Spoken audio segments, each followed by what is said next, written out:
नाज़रीन मोहतरम, वो पाकिस्तान एयर फोर्स का एक पायलट था जिसे इसराइली एजेंसी मोसाद की खातून ने वर्गला कर अपने साथ शामिल कर लिया था। अब इसके ज़िम्मे ये काम था कि पाकिस्तान की एयर बेस से वो एक त्यारा उड़ाए और कोहटा पर बम गिराकर पाकिस्तान का एटमी प्रोग्राम तहस नहस कर दे। इसराइली, यहूदी और इंडियन हिंदू एजेंसी इस बात पर बहुत खुश थे और अपनी कामयाबी पर नाज़ा थे, क्योंकि वो वक्त करीब आ चुका था जब इनकी ख्वाहिश पूरी हो जानी थी और पाकिस्तान का एटमी प्रोग्राम हमेशा हमेशा के लिए ख़त्म होने वाला था। लेकिन वो एक बात नहीं जानते थे कि ला इलाहा इल्लल्लाह की बुनियाद पर कायम होने वाली इस मुल्क के गुमनाम हीरोज़ अपनी ज़मीन की हिफाजत के लिए हर वक्त तैयार हैं। ISI के इन बेटों ने इस इसराइली एजेंट को किस तरह गिरफ्तार किया और पाकिस्तान के न्यूक्लियर प्रोग्राम को महफूज बनाया, ये हम आज के इस वीडियो में बताएंगे। तो नाज़रीन मोहतरम, ISI के मेजर रिटायर्ड आमर ने भारत और इसराइल की इस साजिश को किस तरह बेनकाब किया, इस बारे में इन्होंने बताया। किस वक्त में ISI इस्लामाबाद स्टेशन में चीफ था। इस वक्त इसराइल ने पाक फ़ज़ाए के एक भगोड़े पायलट को पाकिस्तान के राज निकलवाने के लिए इस्तेमाल किया था। जब मेजर रिटायर्ड आमर को इस बात का पता चला तो इन्होंने इसकी निगरानी शुरू कर दी और इससे मुलाकात में अपने आप को एक पख्तून कौम परस्त करार दिया। इन दिनों नाराज पख्तूनों की एक तारीख भी चल रही थी। इसी वजह से मेजर रिटायर्ड आमर ने अपना नाम सईद खान बताया था। इसराइली एजेंसी ने पाक फ़ज़ाए के इस अफसर को बरतानिया के एक डांसिंग क्लब से उठाया था और इसे तलीब ले गए, जहां इसकी ब्रेन वॉशिंग की गई और इसे पाकिस्तान में पाकिस्तान मुखालिफ कार्रवाइयों के लिए लॉन्च किया गया। मेजर रिटायर्ड आमर ने यह सारा वाक़या सुनाते हुए बताया कि इन दिनों वो एक किताब पढ़ रहे थे जो कि मोसाद के एक साबिक चीफ ने लिखी थी। इस किताब में जिक्र आया कि चाड में जब हमने ऑपरेशन किया तो चूँकि वहाँ पर हमारा सफारत खाना नहीं था तो हमने अर्जेंटाइन के सफारत खाने को इस्तेमाल किया। मेजर रिटायर्ड आमर का कहना था कि ये बात पढ़ने के बाद मेरे ज़हन में ये बात आई कि इनका तो पाकिस्तान में भी कोई सफारत खाना नहीं है, कहीं वो यहाँ पर भी कोई ऐसा काम नहीं कर रहे। मैंने जब अर्जेंटाइन के सफारत खाने से, जो कि इस्लामाबाद में था, मालूम किया तो वहाँ 2 डिप्लोमेट थे, एक सफ़ीर था और दूसरा सेक्रेटरी। फर्स्ट सेक्रेटरी का नाम लोस्टन था और मैंने इस पर नज़र रखना शुरू कर दी। एक दिन लोस्टन अडियाला जेल गया, वहाँ से मैंने मालूमात हासिल की तो पता चला कि वो यहाँ एक एयरफोर्स के पायलट से मिला था जिसका कोर्ट मार्शल हुआ था।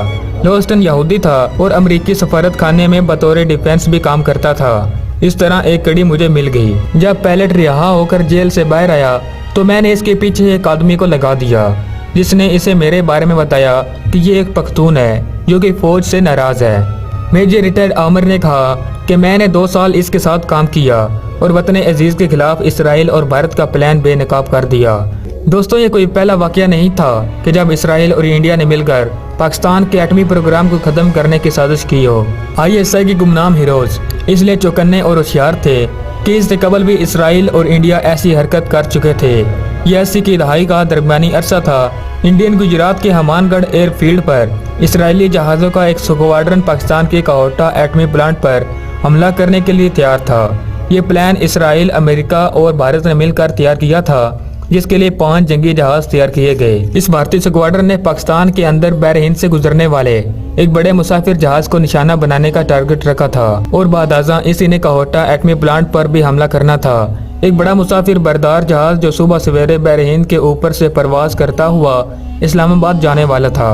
इसके प्लान का हिस्सा था कि वो एक कॉम्बैक्ट यानी कि एक ग्रुप की शक्ल में पाकिस्तान में दाखिल होंगे ताकि पाकिस्तानी रेडार्स को धोखा दिया जा सके और रेडार ऑपरेटर में ये समझे कि शायद ये कोई एक बड़ा मुसाफिर त्यारा है। फिर ये लोग कोहटा पर बमबारी करके इसको तबाह कर देंगे और वहाँ से सीधे जम्मू कश्मीर जाकर रिफ्यूलिंग करेंगे और निकल जाएंगे। बताया जाता है कि इस हमले की इतला जनरल ज़िया-उल हक को पाकिस्तान की किसी शख्सियत ने दी थी। इस रूहानी शख्सियत ने जनरल ज़िया-उल हक को खबरदार किया था कि पाकिस्तान के खिलाफ गैर मुल्की ताकतें इकट्ठी होकर कोई बड़ा फितना पैदा करना चाहती हैं। अफवाज पाकिस्तान को तैयार किया जाए। इसी दौरान ये बात ISI हेडक्वार्टर तक पहुंचा दी गई, जिन्होंने अपनी भागदौड़ तेज कर दी और बालाकर इस हमले से सिर्फ चंद घंटे पहले हमले और साजिश का सुराग लगा दिया गया। ये हमला सुबह 4 बजे होना था और जनरल ज़िया-उल हक को रात 12 बजे इतला दी गई। जनरल ज़िया-उल हक ने सारी सूरत हाल का तेजी से जायजा लिया और फौरी फैसला किया कि हमले को रोका नहीं जाएगा बल्कि नाकाम बनाया जाएगा ताकि पाकिस्तान को जवाबी हमले का राज मिल सके और फौरन ही एक भरपूर जवाबी हमले का प्लान बना लिया गया। पाकिस्तान एयरफोर्स के 3 दस्ते तश्कील दिए गए। पहले के ज़िम्मे ये काम था कि इसराइली जहाज़ों के हमले को नाकाम बनाए। और इसको मार गिराए। इस मामले में इसराइल के खिलाफ पाकिस्तान का रिकॉर्ड 100% है। दूसरे दस्ते को मुंबई में इंडिया के एक न्यूक्लियर प्लांट को तबाह करने का टास्क मिला, जबकि तीसरे दस्ते को इसराइल के एक न्यूक्लियर प्लांट को तबाह करने का टास्क दिया गया। इस टास्क में अहम बात यह थी कि इसराइल पर हमले में पाकिस्तानी जहाज वहां रिफ्यूलिंग ना कर पाते और इनका गिरना लाजमी था, यानी कि ये एक फ्लाई मिशन था जिसमें किसी की वापसी मुमकिन नहीं थी।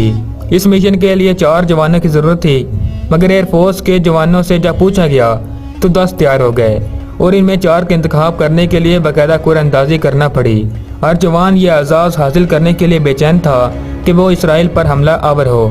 कहा जाता है कि जनरल ज़िया उल हक की अज़्म व हिम्मत, क़ुव्वत व फैसला और जंगी हिकमत अमलियों से खौफज़दा इंडियन जनरल इस हमले के हक में नहीं थे और पाकिस्तान पर हमला करने को खुदकुशी करार दे रहे थे। इनको कायल करने में इसराइल और इंदिरा गांधी ने बहुत ज़्यादा मेहनत की।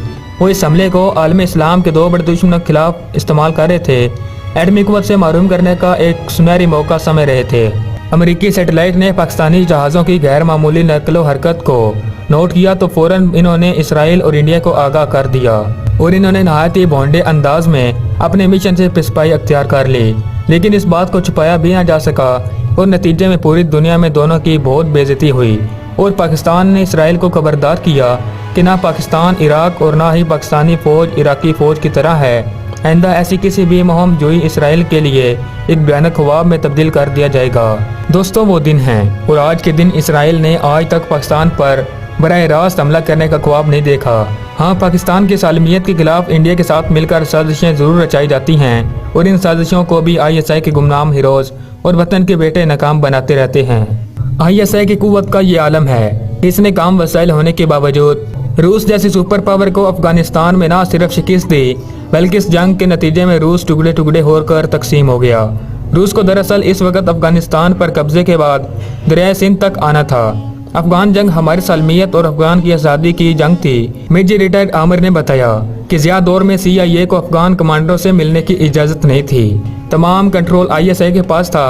CIA का पैसा हम लेकर आगे तकसीम करते थे, लेकिन ज़िया उल हक के बाद CIA यहाँ पूरी तरह से दखेल हो गई। हमने गुलबदीन हिकमत यार, अहमद शाह मसूर, पीर गिलानी और सबगतुल्ला वगैरह के साथ ज्यादती की। जनरल असद ने गुलबदीन हिकमत यार को कॉलर से पकड़ा तो हिकमत यार ने इसे कहा कि पाक फौज की वर्दी पहनी है, इसे दुआ दो, वरना मेरा कॉलर पकड़ने पर तुम्हारा जो हाल होता वो पूरी दुनिया देखती। तो दोस्तों, आपको ये वीडियो कैसी लगी हमें कमेंट बॉक्स में ज़रूर बताइएगा और मज़ीद कमेंट बॉक्स में ISI जिंदाबाद, पाकिस्तान पाइंदाबाद ज़रूर लिखिएगा। और मज़ीद अगर आपको ये वीडियो अच्छी लगी तो इसको लाइक ज़रूर कर दें और हमारे चैनल को सब्सक्राइब करके बेल के आइकन को ज़रूर क्लिक कर लें। तो अगली वीडियो तक हमें इजाज़त दीजिएगा। अल्लाह निगहबान।